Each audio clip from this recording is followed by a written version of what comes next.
Hello, Jonathan. How are you? Good, thanks. And thank you very much for giving me this opportunity to interview you. No worries. Fire away, as they say. Sorry, Jonathan? Fire away, as they say. Okay. Go for it. And hi, friends. We have one of the renowned hypnotherapists here, Jonathan, and let us know more about him. So, Jonathan, how did you get into hypnosis? Yeah, interesting question. And no particularly easy answer, so I'll just have to kind of start at the beginning. I was born in August 1975, which makes me 46 now. And at the age of 3, so that was in late 1978, I should add, I was born whilst my parents were travelling with Gandhi's circus here in England. So at the age of 3, I made my performance debut as Britain's youngest professional paid circus clown, and grew up in the circus performing. And that is until I was around 8 years of age. And my mum, who actually came from a non-circus background, wanted me to go to a normal school rather than traveling from town to town to town. And so she insisted that we got a house and I went to a normal school. And then I only went with the circus, as it were, weekends and school holidays and free time, as it were, which I did. Unfortunately, I was immediately perceived as the odd one out because I was this person who'd been in the newspapers as a circus clown. And so I got bullied, and school life was somewhat miserable. And despite the fact that we ended up moving to another town and I went to another school, we thought that would avoid things, but no, I still got bullied. In fact, it got worse over the years.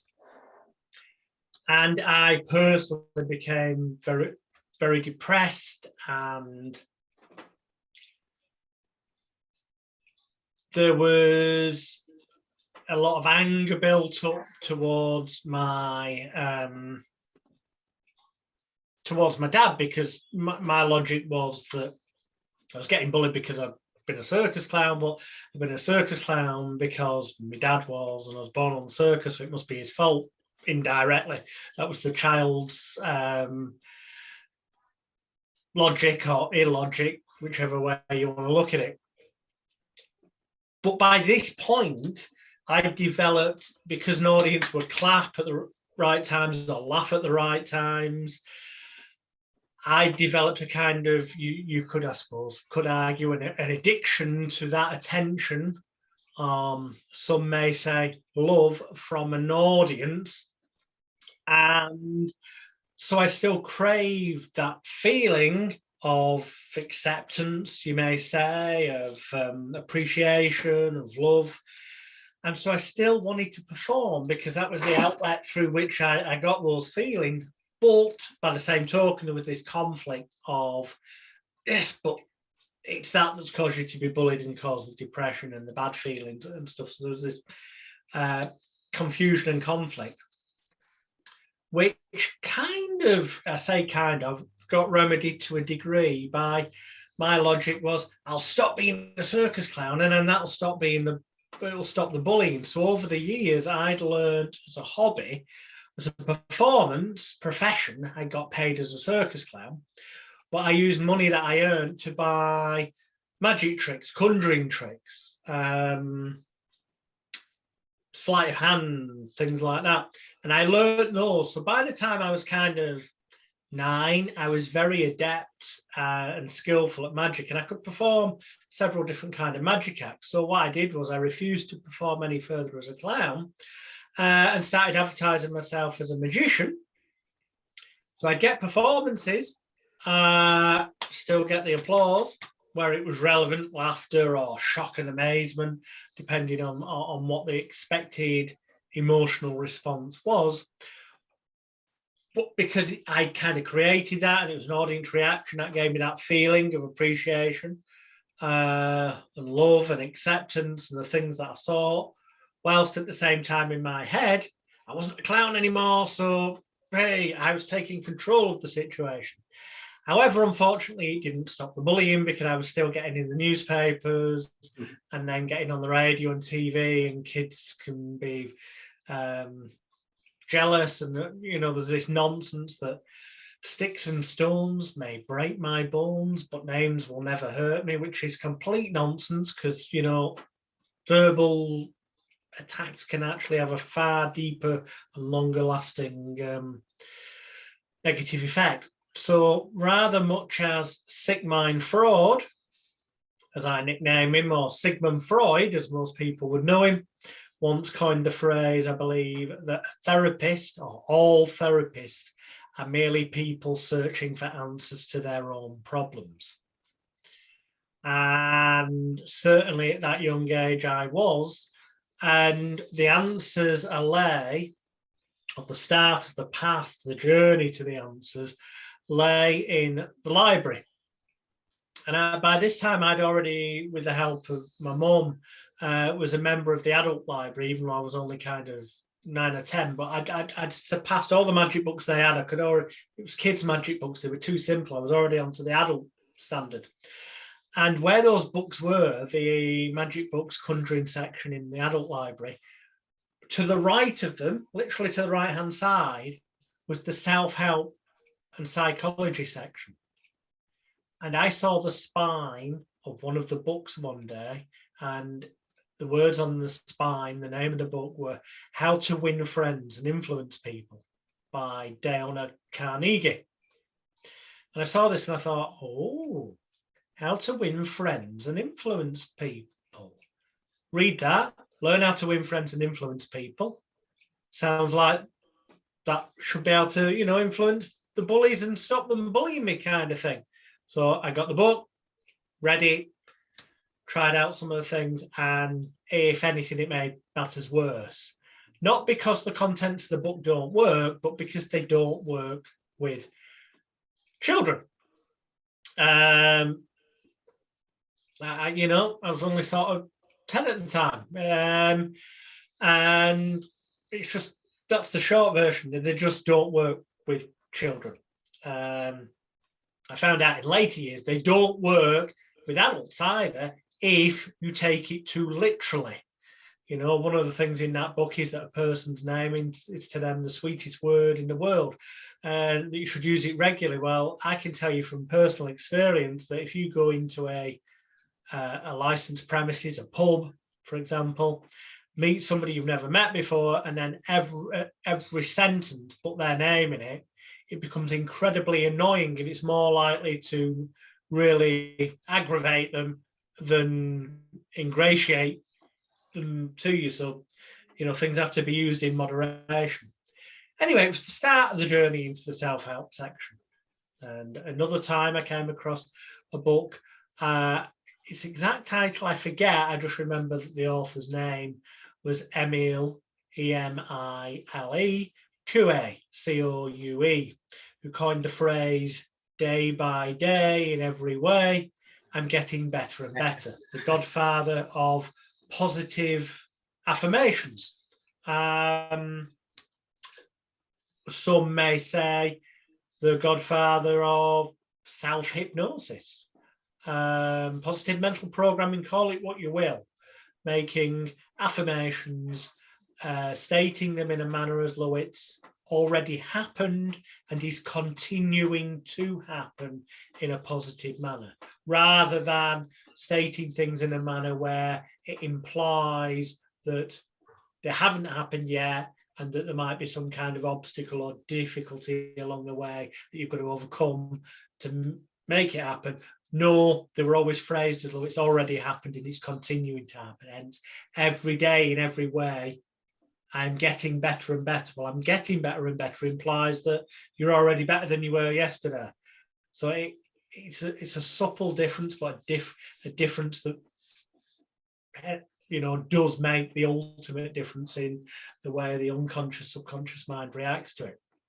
So I read this book and started using positive affirmations, and it helped me to feel better and control the way that I felt. But I also learned a technique, another MLQA thing called the law of reversed effort, known in the NLP world, neuro-linguistic programming, as what resists persists.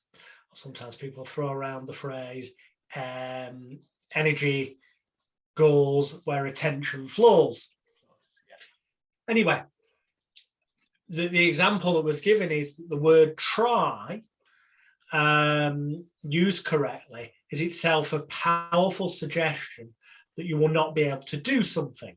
So as a hypnotist, I might get somebody to place their hands together, and after a few minutes of giving suggestions of the hands gluing, locking, welding, cementing together, suddenly say to them, okay, now try to separate your hands. And the more you try to separate your hands, the more they stick, lock, glue, weld, cement together. And that word try can be processed by their brain as, he's saying try because I won't be able to. And if their mind wraps around that idea, then they're suggesting to themselves they will not be able to, and that compounds the physiological tricks that are also being used, because there's tricks that are guaranteed to work that we also use. Anyway, I read this and I thought, you know what? Next time a bully at school tries to hit me, rather than please don't, I'm just going to say to them, go on, try. And I did. And I went, go on then, try what you're waiting for, because they normally give me a lot of verbal nonsense and then hit me or whatever and walk up. Well, when they started the verbal nonsense, I said, what are you messing around for, waiting with all this verbal nonsense? If you can hit me, do it, try, go on, you nutter, go on, do it. And because I thought I had nothing to lose, I normally got hit, but a sudden kind of glazed look came over their eyes, like, what is this idiot? What is this nutter doing?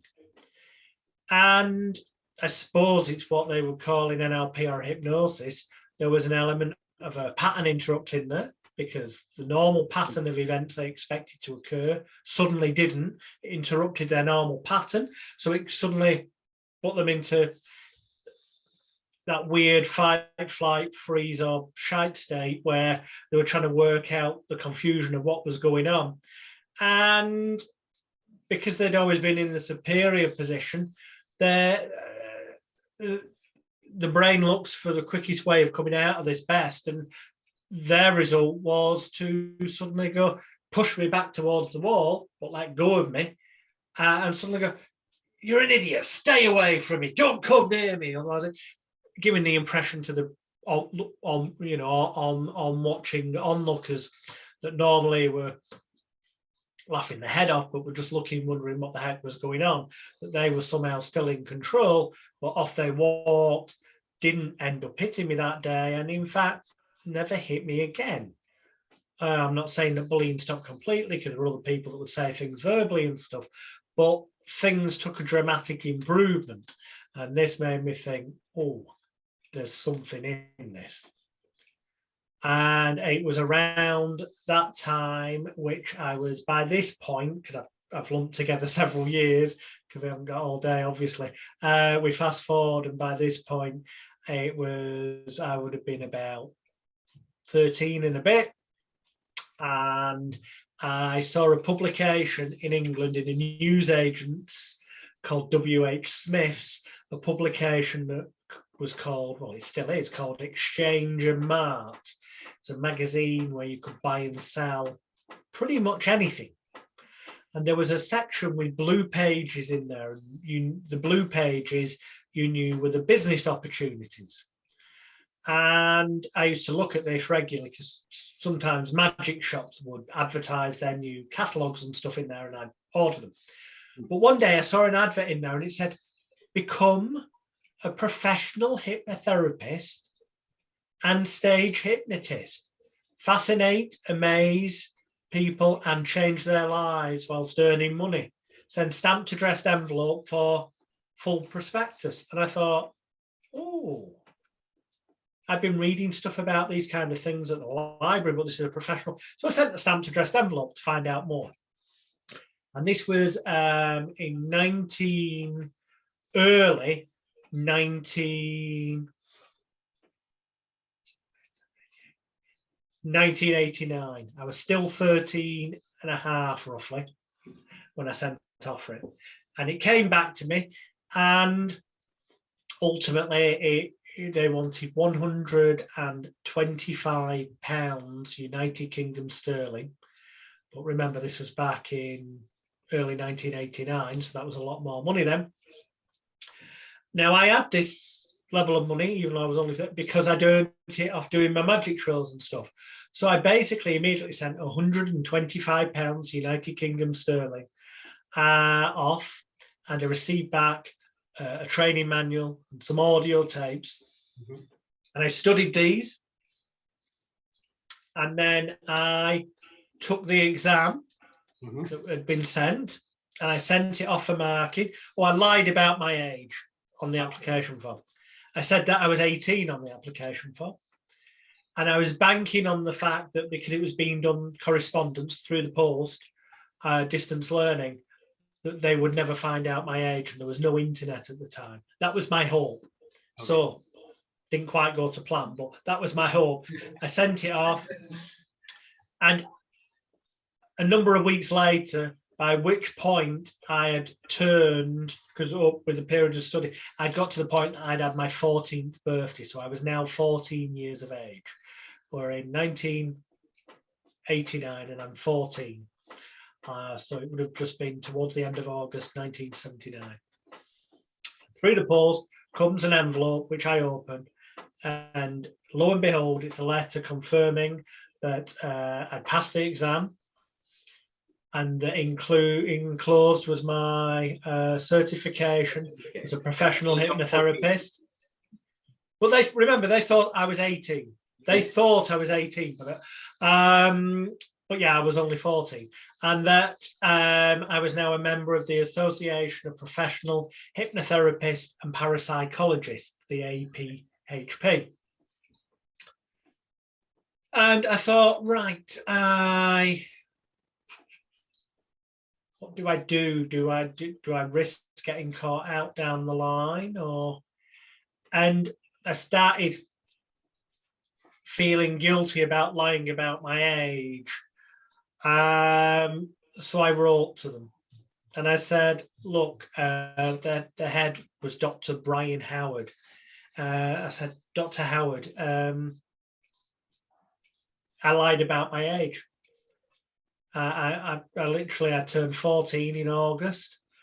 I don't know what to say, except I'm sorry. I did not believe that if I told you my age, that you would have let me take the exam, let alone take the course.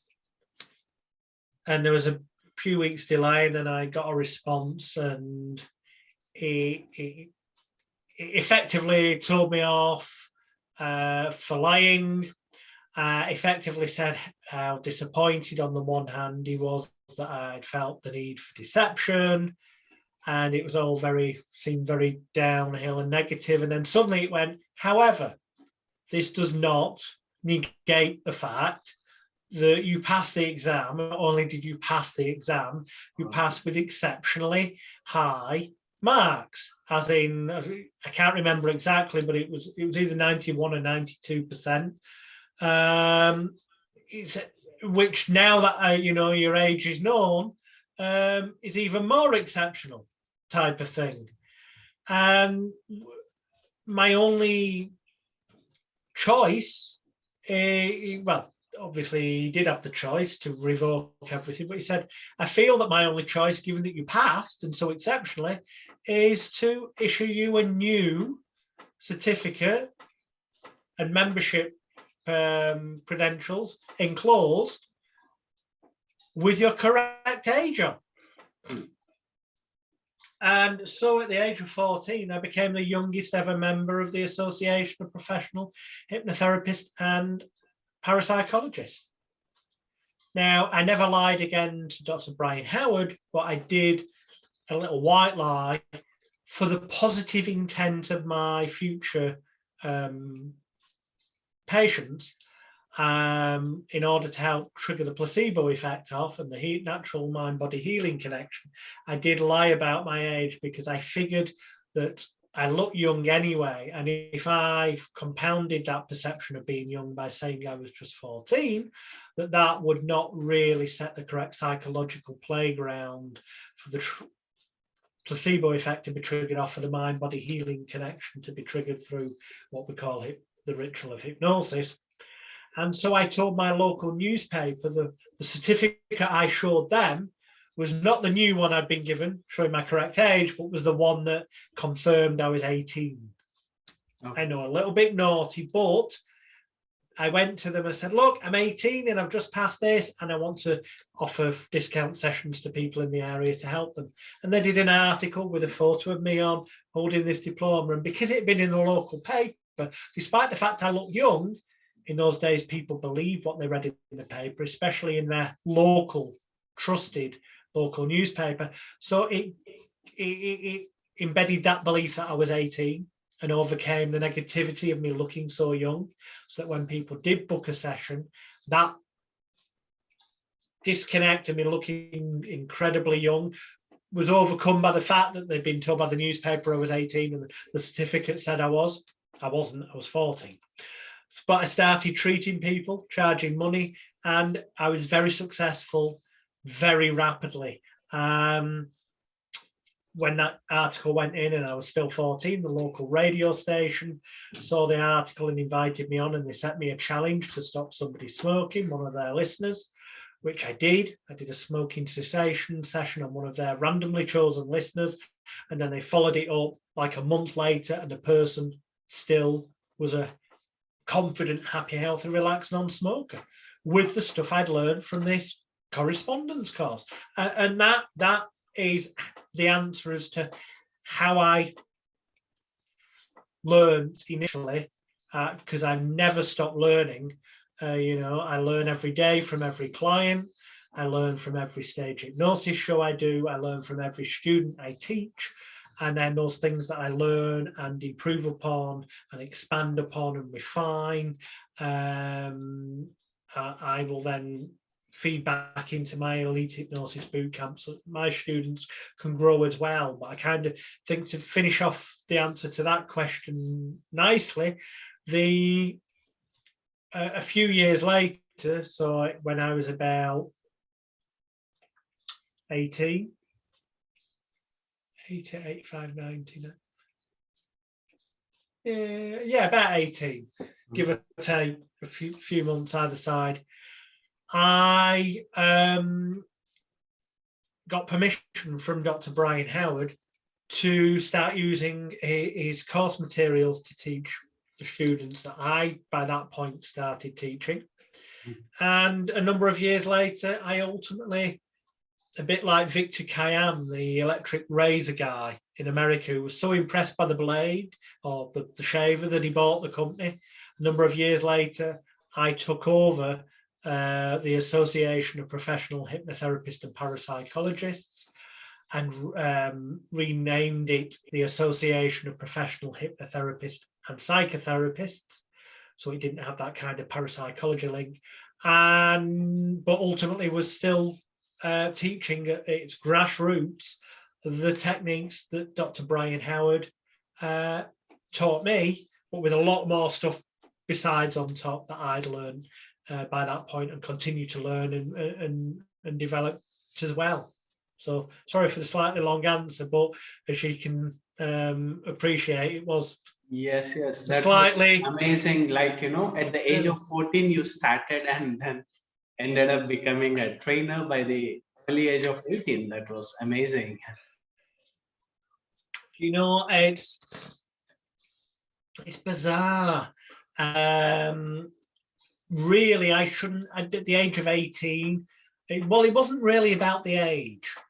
More to the point, after only for 4 to 5 years, having treated clients in the real world, and for about 4 years of that done stage hypnosis shows. Although I did an exceptional amount of stage hypnosis shows in my teens, because I was working often between 7 to 14 shows a week.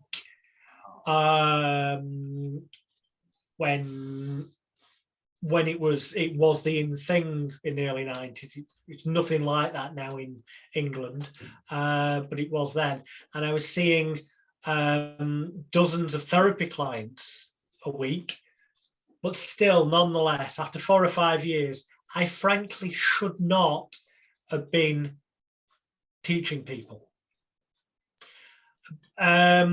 Because I am very much now, I call out the vast majority of hypnotherapy trainers out there have never achieved anything of real worth in the real world. And sadly, the vast majority of hypnotherapy and NLP trainers out there, they knew nothing. Then they went on a course, maybe a practitioner course. Then they went on a master practitioner. Then they paid to go on another course that's a trainer.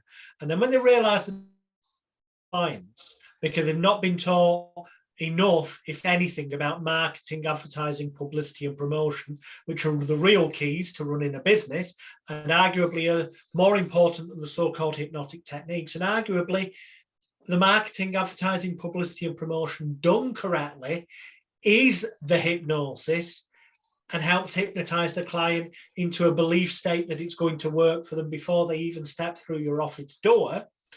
But because they can't make enough money to give up their normal job, most hypnotherapists are part-time or struggling by. And to make extra income, they start running courses. And yet they've not successfully made themselves a profit-rich hypnotherapy business. So what right or place have they really got to be teaching other people? Now, all right, by the sort of age of 19, after 4 or 5 years of having done it, I did have a profit-rich hypnosis business, both on the therapy side and the stage hypnosis side. But I was an anomaly. I was an exception to the rule.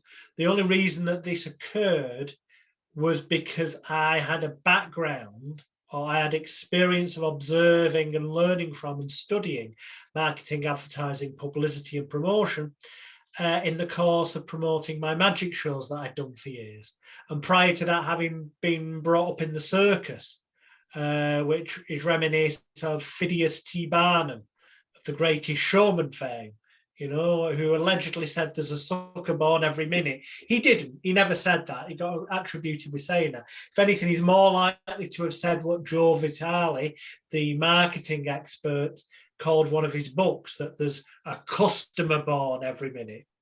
And there is. Over the years that followed, I perfected hypnotherapy techniques that I developed of my own and adapted, because there's nothing new under the sun. If you do enough research and study, you know, all these newfangled fancy techniques with fancy names and protocols, and you can do this latest diploma course in this, that, the other, and spend thousands. None of it's new except the name and the certificate and the fancy logo you might get permission to use, which in themselves can sometimes be worth money. They can be worth a fortune. If it's a really good name, it's got a catchy marketing angle. Yeah. If it's got a really great logo that visually captures a potential client's attention and makes them think, wow, this is going to be powerful and will work for me, and thus help set off the mind-body healing connection and the placebo effect, then it can be worth money to get permission to use that logo and have that placebo certificate on the wall that people see and think, wow, the person's an expert, they know what they're doing, so that they come to believe in you. But there comes a point where too many people become course junkies, where they get to feel good because they passed another course, and they think that one day they'll pass the course. There's going to be the difference that makes the difference, that means that they're going to make this a profit-rich business that can give them the income and lifestyle that they, you know, may have only dreamed of. And the truth is that's unlikely to ever happen with any course, unless it's a course in marketing, advertising, publicity, and promotion, how to run a business, how to get clients, how to build your reputation and attract those people in, which is what I focus on heavily, as well as the techniques. But more important is putting yourself, marketing, advertising, publicity, and promotion, MAPP, putting yourself on the map, making yourself known, creating a situation where people hear about you and come to you and seek you out. So that because they're seeking you out and they're not just looking for a hypnotherapist or a mind therapist, they're looking for, in my case, Jonathan Royle, the British bad boy of hypnosis. The people that come to me, if they're bothered by the controversy that I've had over the years, that I've often purposely courted or artificially created through publicity to make myself stand out from the crowd, if they're put off by it, or they were scared by it or nervous by it, they wouldn't email or ring me to book an appointment. Okay. Okay. And the fact is, you cannot please all of the people all of the time. Yes. Yes. You can please some of the people all of the time, all of the people some of the time, but you never please all of the people all of the time. And neither should you, because then you become a jack of all trades. You become one of those hypnotherapists, mind therapists, call yourself what you want, that is a jack of all trades. And that's one of those websites or advertising leaflets that says, I can help my clients with asthma, bulimia, confidence, dieting. And they've got like at least one or two, sometimes dozens of examples for every letter of the alphabet from A through to Z. And it's like, can you really do all that? Well, there's two answers to that. Yes, you potentially can using hypnosis techniques. And the techniques I teach my students, they could do all of those things quite competently and confidently. But does somebody who says they can do all that really come across as truly credible compared to perhaps, say, somebody who wants to, let's say, stop smoking? Mm-hmm. They see somebody who says they can do all these things, but then they see the, let's say, make a domain up. I don't know if it's real, but I'll just make a website domain up like becomesmokefree.com. I'm sure somebody will have that website, okay? But they see that, and they see that all it advertises is that you are the country or the area's leading expert in smoking cessation, that you have helped thousands of people over the years to quit smoking with the greatest of ease, so that they can be a confident, happy, healthy, relaxed non-smoker. So those cravings are left behind in the past that they may have had previously when they tried to stop for themselves, so that when they come to you and book a session, something they once thought may have proved difficult to achieve becomes so ridiculously easy with these cutting-edge techniques that you've developed over these sessions. And then they see videos from past clients saying how wonderful you are.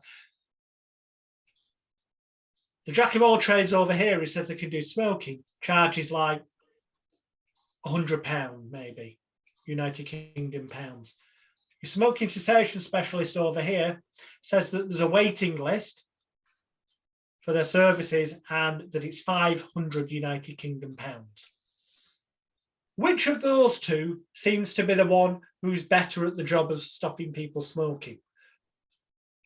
The one who can charge £500 a time. The one that all they do day in, day out is stop people smoking. There's so many elements that are as important, arguably more important than actually just the hypnotizing and bit and reprogramming the mind. Because arguably when your pre-session marketing, advertising, publicity and promotion is done correctly, and you charge a high enough, you owe it to your clients to charge a sizable above average fee. You owe it to yourself because but also your client. Let me tell you what I mean by that. If you're one of those hypnotherapists struggling by who charges just the normal market rate, then you're going to be sat there potentially while you're treating a client, and your unconscious, subconscious mind could be worrying about the fact that, you know what, I hope I get some more clients this month so that I have enough money at the end of the month to pay the mortgage, to get the car repaired, or other worries and stresses of everyday life. And if your unconscious, subconscious mind is running these programs, causing you underlying anxiety and stress and discomfort and potentially dis-ease, a lack of ease, then you could be having a negative effect on your own mental and physiological and physical health in the long term. But also, can you truly say you're giving 100% to your client in that moment? I don't believe you can. Yeah. I believe that some of your potential, I don't want this to sound winky wanky arty farty, because I'm totally against all that new age tree hugging crap, but if your unconscious, subconscious mind is somehow preoccupied with worries like that, thinking that there could be more month left at the end of your money than there is money left at the end of the month, unless you get more clients, then you can't fully, your positive energy, your positive intent to help your client can't fully be focused in the right direction.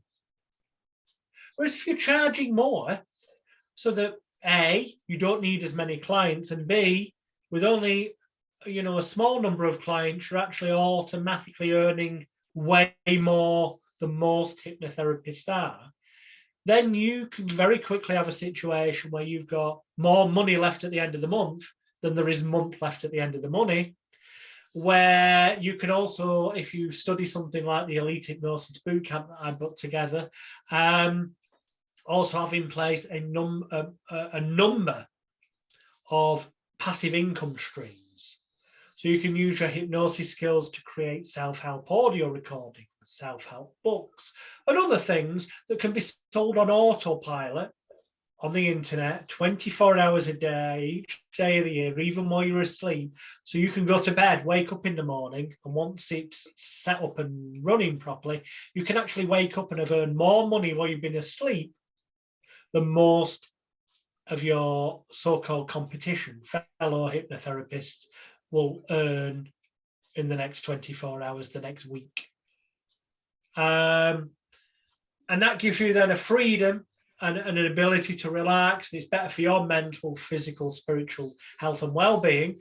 But also it means that you can be there truly in the moment with your client, purely focused, with positive intent, to transmit to them that belief, confidence, and conviction that you know in every nerve, fiber, tissue, and muscle in your body, from the tips of your toes to the tips of your fingers, that what you do works for your clients when they truly believe that it will work for them, when they expect it to work for them, when they are truly ready for change. Which, because of the way you will have used your marketing, advertising, publicity, and promotion as a bootcamp student, you will have only attracted people who are at that tipping point, who are definitely ready for change. You won't be attracting the people who want to come along just so they can shut up their wife or their husband or another loved one and go, well, I tried it, I went to see a therapist. No, you'll just be getting the people who are truly ready for change, the people who are truly ready to leave behind all that self-blame, shame, guilt and regret that they built up over days, weeks, months, maybe even years, for not having got off their backside and done it for themselves sooner. And yes, I am saying that they were always fully capable of making the changes for themselves, because there's nothing we do as hypnotherapists or mind therapists that's miraculous. It can seem miraculous sometimes, but the truth is there's nothing that we help facilitate for people that they couldn't have done for themselves if only they believed in themselves. And also if only they could find a way to let go of that self-blame, shame, guilt, and regret that they've secretly built up. Because if they woke up one morning, excuse me, just get this into my ear better. If they woke up one morning and suddenly decided, let's say, they used to be scared of spiders, and every time they saw a spider, what would happen is the spider was the trigger, the activating agent, And the brain will try and pattern match and go through the filing cabinet of the subconscious, unconscious mind, find an image of a spider and see that their normal reaction, their normal emotion, that's the letter E, activating agent trigger is A, pattern match, P, emotion created, one of fear, false evidence against reality, or false evidence appearing real, or fuck everything, excuse the language, fuck everything and run. And that emotion causes a reaction, a thought, which is the letter T, which makes APET, A-P-E-T, which is the human Given's idea of APET, which reminds me that the human mind is often like an ape, A-P-E, that we have to tame, which is the letter T, A-T, or that it's our unconscious, subconscious mind is a bit like the letter A, and then P-E-T, a pet that needs to be house trained like a puppy. And using the important seeming ritualistic processes that can be called hypnotherapy, NLP, Tibetan mind control, or a whole bunch of other things. I've got loads of names and approaches myself, but they're mainly marketing things, because the techniques themselves are ultimately to fixate the client's attention, get them into apparent hypnosis, or it can even be an eyes open trance state, a fixation on one thing to the exclusion of all others, the exclusion of the possibility of it not working. So the only option they're left with is they believe and expect it to work, and creating a safe, healing environment where they feel that they can let go of all that self-blame, shame, guilt, and regret. Because here's the key. I call it the Royle's hierarchy of human needs. There's Maslow's hierarchy of human needs, the idea you need food, shelter, and all that. This is Royle's hierarchy of human needs. It's my belief and experience, and my experience now of fast over 32 years of doing therapy, and I'm 46 and a bit, that all human beings need, I'm not saying that they want or they consciously realize this, but they need to feel, some people want to as well, but needs more important, to feel loved, wanted, needed, appreciated, cared for, cherished, and valued. Now, those 7 things all sound very similar and sound like it's about belonging, being wanted. A lot of it is about that, but in actual fact, if you get a dictionary and look up these words, loved, wanted, needed, appreciated, cared for, cherished, and valued, they're all ever so slightly different as well. Some apply to self-confidence, some apply to self-image, some apply to self-esteem, and some apply to self-control, aka willpower. So if there is any imbalance in the level that somebody feels loved, wanted, needed, appreciated, cared for, cherished, and valued, then it will have a knock-on effect on their levels of self-confidence, or self-image, or self-esteem, or self-control, or a combination thereof. There could be different levels in all of them. And if there's an imbalance in any of them, it will have a knock-on effect to their levels of self-respect, self-worth, self-love, and selfishness of a positive nature. And by that, I give the scenario of being on a plane, there being an emergency.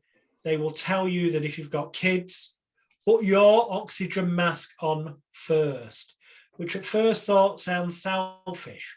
But it's actually, you've got to help yourself first before you can help other people. You've got to be selfish to be selfless. You put on the oxygen mask, you will not pass out. Then you can spend time putting on all your children's oxygen masks. If you put on one of your children's oxygen masks first, you might pass out, and then your other 2 kids don't get an oxygen mask. Sometimes you've got to be selfish to be selfless. And if there's been any imbalance in any of them, then that will make the person feel in some respect lacking, that there's some sort of hole, something missing within. They don't feel like a full whole person, or they feel trapped, or they feel negative, and it will cause a whole bunch of negative things. What we do, and they'll also start building up to some degree levels of self-blame, shame, guilt, and regret, because they start to self-blame themselves on some level, even if consciously they know it's through other people bullying them or giving them negativity or negative experiences they had in the formative years from birth. Sigmund Freud said up to about 7, and so did Carl Gustav Jung. I personally say it's probably from birth till around puberty, teenage years, the formative years, where our personal laptop computers get programmed more often negatively than we'd imagine, and we're running those negative programs from the rest of our lives. And the keys are, one of them is to do inner child work and go in and basically reassure the inner child that went through that traumatic or negative experience. And I don't mean by trauma, I don't mean sexual abuse or being physically beaten up. It can be something as simple as a teacher saying you're not good enough. Yeah. But as a child experiencing it and it getting frozen in time, the effect that can have in later years, and as an adult, it's still running a child's program. It's no longer appropriate for us, but yet we're still reacting like a child. And we can go in and reprogram those things, our personal laptop computers, so the child grows up and feels better and heals, so that then we can react as the adult without that conflict. Because when the conflict's there, when the imagination is the unconscious, subconscious mind. And Emile Coué also correctly said, when the imagination that doesn't know the difference between reality and what's imagined, when the imagination and the conscious will are in conflict, the imagination will always win. So if you're running negative programs here, they're always going to win, whatever conscious effort you put in. So you need to get in there with hypnosis, bypass the critical faculty, analytical area of the brain, with a psychological distraction. Some call it a hypnotic induction process. It can just be a fixation on tapping the certain points on the body. It's just something that occupies the conscious mind to distract it, so that you can get in and be guided to reprogram in a positive way and also heal that inner child. So that ultimately, the key to what we do as therapists, or should be the key, and certainly with the successful students I've taught around the world, the real key is to help that client. Well, there's 2 things. One of them is to help that client offload all the self-blame, shame, guilt, and regret that they walk into our consulting room with. I'll go back to that in a minute. And the other is to have them leaving that consulting room so that they feel, and feelings are purely imaginary. They don't have to have any basis in reality. So this person could be a loner in life by self-choice, but it is still possible for them to end up feeling positive feelings, even if there's nobody around them, because it's just a psychologically manufactured thing. So our aim is to reverse everything and make it positive, so that they end up leaving our office feeling loved, wanted, needed, appreciated, loved, wanted, needed, appreciated, cared for, cherished, and valued. So that when they feel those things, it boom balances out their self-confidence, their self-image, their self-esteem, and their self-control. That then boom balances out their self-respect, their self-worth, their self-love, and their positive selfishness, which boom helps fill that gap that they felt before and make them feel whole and worthy and free and full of potential. And that is what our job is as therapists, whatever important seeming ritualistic process it is that we use to get that. And one of the big things that we also give people is permission to change, an excuse to change, and a safe environment to do that in. And what I mean by that is, if imaginary client John woke up one morning and said, sorry, I was on about spider phobics before, and then I went off on one. So let's say it's the spider person. They wake up one morning and they think for a moment, I don't want to see a spider. And I'm on about, a lot of this may happen unconsciously. I don't want to see a spider, pattern match it, see previous examples of me having been scared, creating the emotion of fear, and then the thought of get away from the spider, be scared, get something. I don't want to do that anymore. In fact, you know what? I won't, because I do know consciously that it's not going to kill me, and all the evidence out there that people have said to them over the years. You know what? I just won't be scared of it anymore. Or I might be scared, but I'll be less scared than last time, because the biggest, worst part of the fear was the fact that I thought, you know what, I was scared before, so I've got to be scared again. And it's like a rehearsal. Each time you do it more. We need to break that cycle. And they would be fully capable of doing that. And, you know, the next time they saw a spider, it would be not perfect, but it'd be less than it was.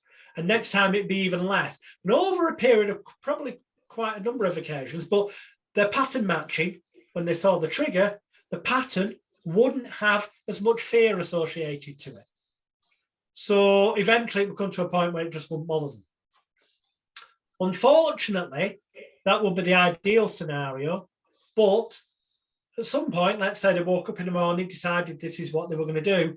And then later that day, they were at a friend's house and a spider scurried across, and the friend saw it and thought, I won't say anything because, you know, John might have a panic attack. But then John sees it and remarks about the spider and goes, oh, get a glass, we'll get rid of it. And the friend thinks that's not how John reacts normally. They'd go, John, why are you reacting so differently than you used to? And John might go, well, I just decided not to let it bother me in the way it used to do in the past any longer. And the friend would go, well, if it's that simple, why didn't you do it sooner, you idiot? Or some reaction that ultimately would end up making John feel bad about having made those changes. So he wouldn't feel loved, wanted, needed, appreciated, cared for, cherished, and valued. It'd have a negative domino effect and compound things.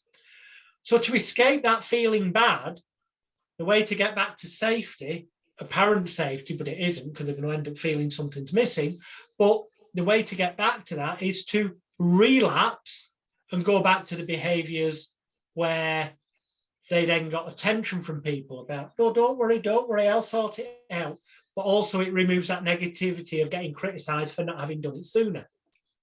Whereas if they seek out a professional therapist who's got this professional, the more prestigious your reputation appears to be through your advertising in your website, and that's where charging more comes in as well, because the perceived value, you must be better. Being a specialist in a certain area means you must be the expert. If you could create a scenario where they see you and book a session with you, and they are already amplifying that belief that you are the best at helping people to say goodbye forever to their spider phobia, and that they therefore, by booking and making that financial commitment, truly expect it to work because of all the social proof they've seen, testimonial videos from past clients, and press cuttings, and various other elements of marketing, advertising, publicity, and promotion you've used to firmly put yourself on the map. So those people think, boom, that person will help me, you know, with this outcome. They can come to your office, come in, and it doesn't really matter that much what important seeming ritualistic process you do, as long as you do something so that the client can buy into it and believe that that was a necessary part of the treatment.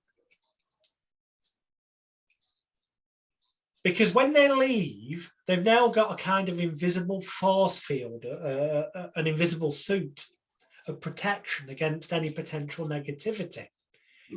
Because when they don't react the way they used to in the past, and they're now a confident, happy, healthy, relaxed person who feels calm and comfortable should they see a spider, well, when their friends notice this and say what happened, they can't get any blame, because they can say, well, you know what?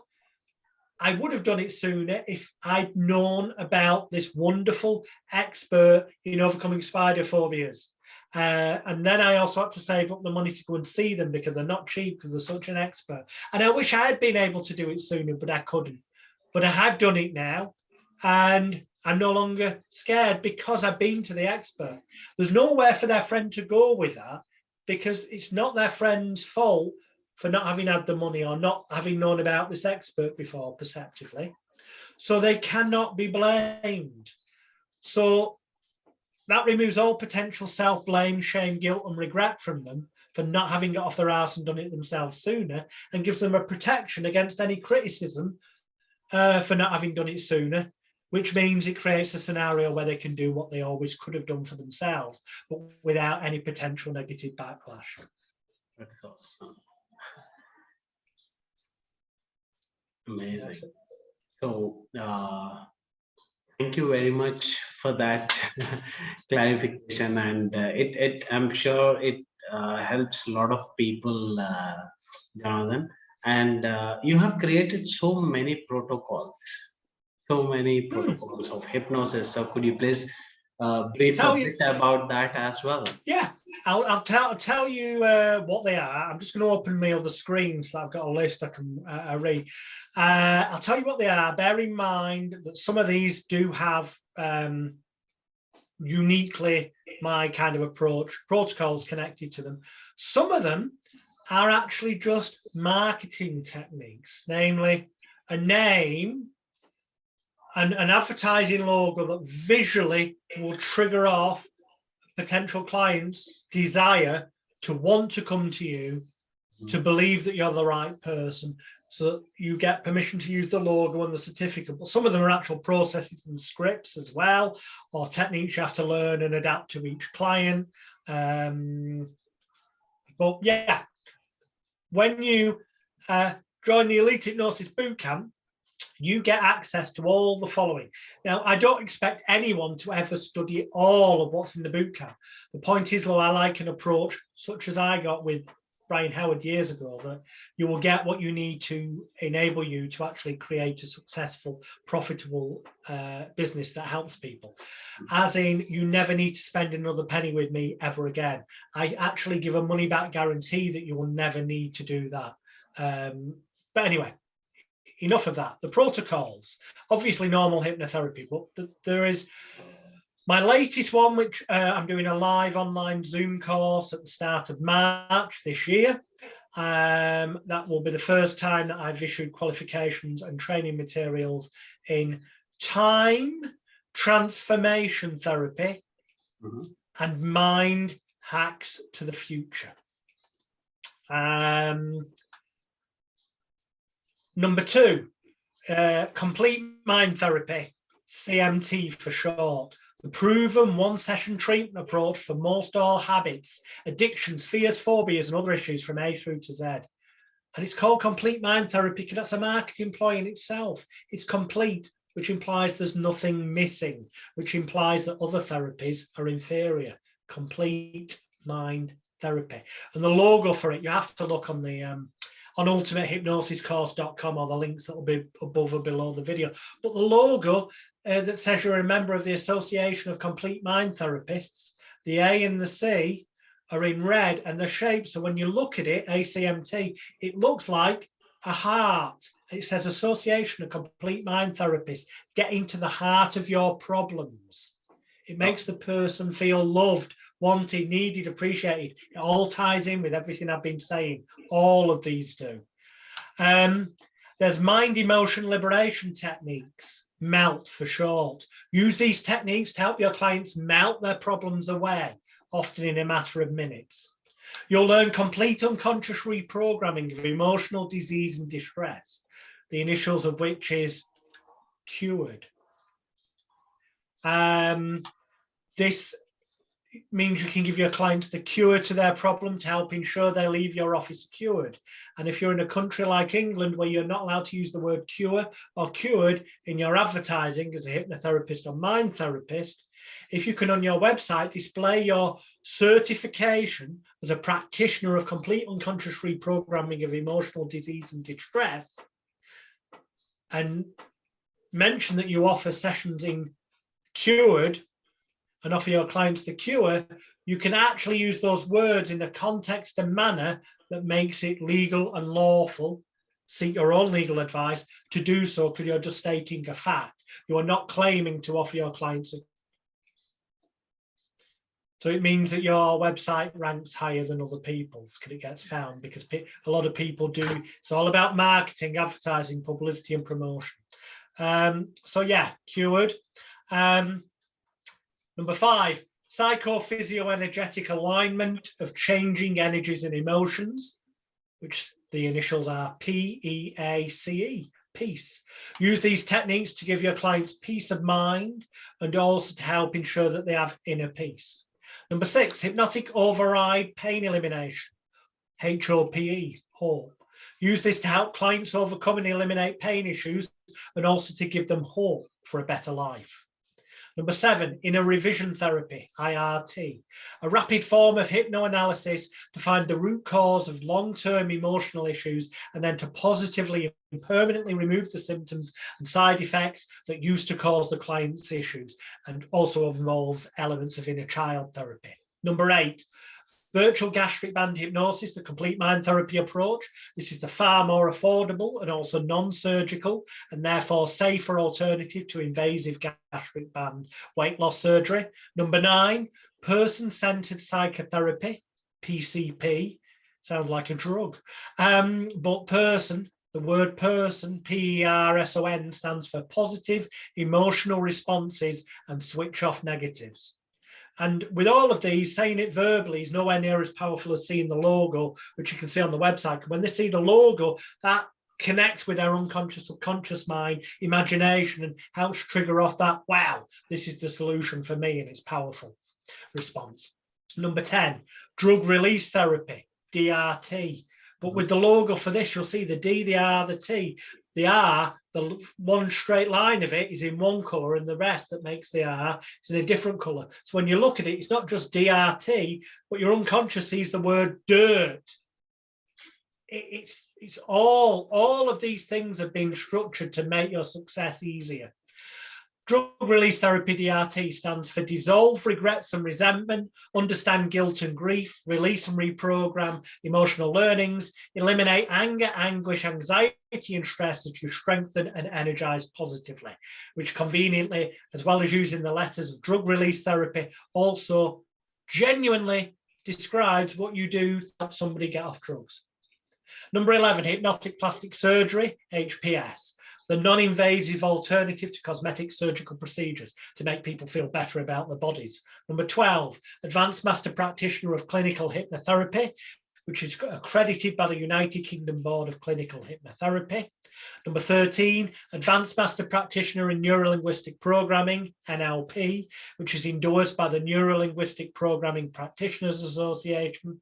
Number 14, Celebrity Lifestyle Coaching Practitioner, accredited by the International Practitioners of Holistic Medicine. Number 15, you get your diplomas in Past Life Regression, PLR, and Future Life Progression, FLP, which we're expanding upon in the March Time Transformation and Mind Hacks for the Future event. Number 16, stage hypnosis and street hypnotism are covered in full. Number 17, you get your levels of Reiki, energy healing, and also your master trainer in Reiki. Number 18, you can earn your advanced practitioner of Sano-Mentology and become a Sano-Mentologist. Number 19, master practitioner of rapid instant change hypnosis, RICH for short, RICH, to help your clients enrich their lives. You see that in all of these, there's almost cheesy sounding marketing taglines, but they work with the logos. When you see the logos, they work even better, especially when targeted to certain target markets of clients. I also teach controversially my approach of shitnosis. It's not for everyone, but that would enable you to get your shitnosis, yes, shit, as in poo, shitnosis practitioner, helping you get over shit in your life and get your shit together. Number 21, the Mind Bleach Mental Antivirus. Bleach stands for buried and layered emotions and energies altered, accepted, and cleansed healthily. And it kills 100% of all known negative mind germs. Number 22, the Shithead Protocol. The letters of shithead, SHITHEAD, stand for subconscious human interaction therapy, helping everyone achieve destiny. Number 23, the magic solution, mental acceptance, growth, and internal change. It's waving a psychological magic wand to make your life better, hence the logo involves a magic wand. 24, the SCAT process. SCAT stands for subconsciously charged analytical tapping, enabling you to knock all the negative shit out of yourself. 25, the Fuck That system, FUCKTHAT system. The letters stand for Fully Unconscious Conditioning Knowledge Therapy, Honoring Absolute Transformation. Number 26, you get Shite Lifetime Membership. That's Stage Hypnotist and International Therapist Extraordinaire. As well as gaining access to being able to learn all of these and get qualified in them, all of them are approved, endorsed and accredited by the United Kingdom Board of Clinical Hypnotherapy, UKBCH, Personal Development Associates USA, the Neuro-Linguistic Programming Practitioners Association, NLPPA, the Royal Institute of Hypnotherapy and Psychotherapy, RIHP, the Mindcare Organisation UK Limited, and the International Practitioners of Holistic Medicine, IPHM, and a whole bunch of others. And here's the other thing. You will also get at no additional cost lifetime membership, should you wish to join, to the Association of Professional Hypnotherapists and Psychotherapists, APHP, and the Association of Complete Mind Therapists, the ACMT. And if you're so inclined towards the entertainment side of hypnosis, you can gain lifetime membership, no yearly fees, to the Professional Organisation of Stage Hypnotists, POSH, and the Association of Professional Stage Hypnotists, APSH. There's all of them, plus you can also study and earn qualifications in a whole bunch of complementary and alternative medicine approaches, such as massage, reflexology, meditation, mindfulness.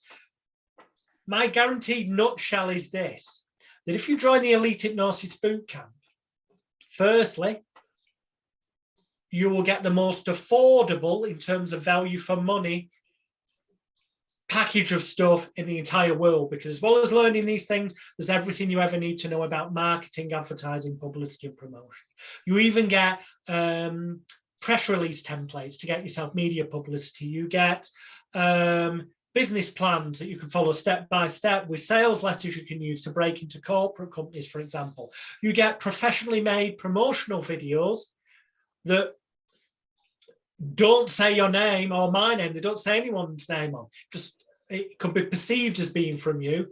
That all you need to do is use Fiverr.com, as we teach you in the bootcamp, to get someone to put a screen on the end of the video that says contact, your name and website for details. And then it looks like you've got this professional promotional video.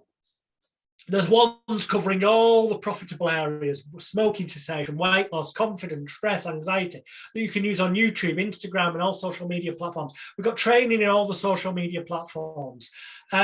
Basically, it's a business in a box. I hate the cliche, but it is one that I guarantee you will never need to spend another penny on training with anyone, anywhere, ever again in any manner. This is a guarantee, a results-driven, profit-driven guarantee that clearly states, and I quote from the website, we, my company, I guarantee that just so long as you study and follow the advice on marketing, advertising, publicity, and promotion given both during the live Mind Hacks to the Future time transformation event happening at the start of March, or after that, from the recordings of that, together with the stuff that's in the bootcamp, that by way of the Elite Hypnosis Bootcamp and the Mind Hacks event, that you are guaranteed to earn at the bare minimum at least 12,000 United States dollars, 12,000 United Kingdom sterling, or 12,000 euros, or 12,000 the equivalent of that kind of money in your country, more, as long as that's achievable, what would be on a par with that. So if you're in a country, you know, where people have less money, it will be on a pro rata basis, but that you will earn that kind of level, that kind of percentage, more bottom line profits after cost and expenses from your mind therapy skills in the 12 months after taking the course than you did in the 12 months before attending the course, or you get 100% of your money back. Nobody anywhere in the world is offering that kind of guarantee.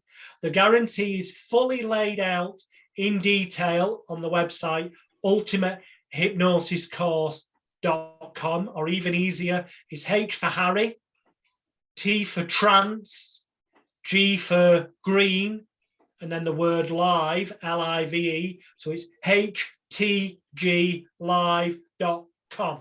That is details of the Elite Hypnosis Bootcamp.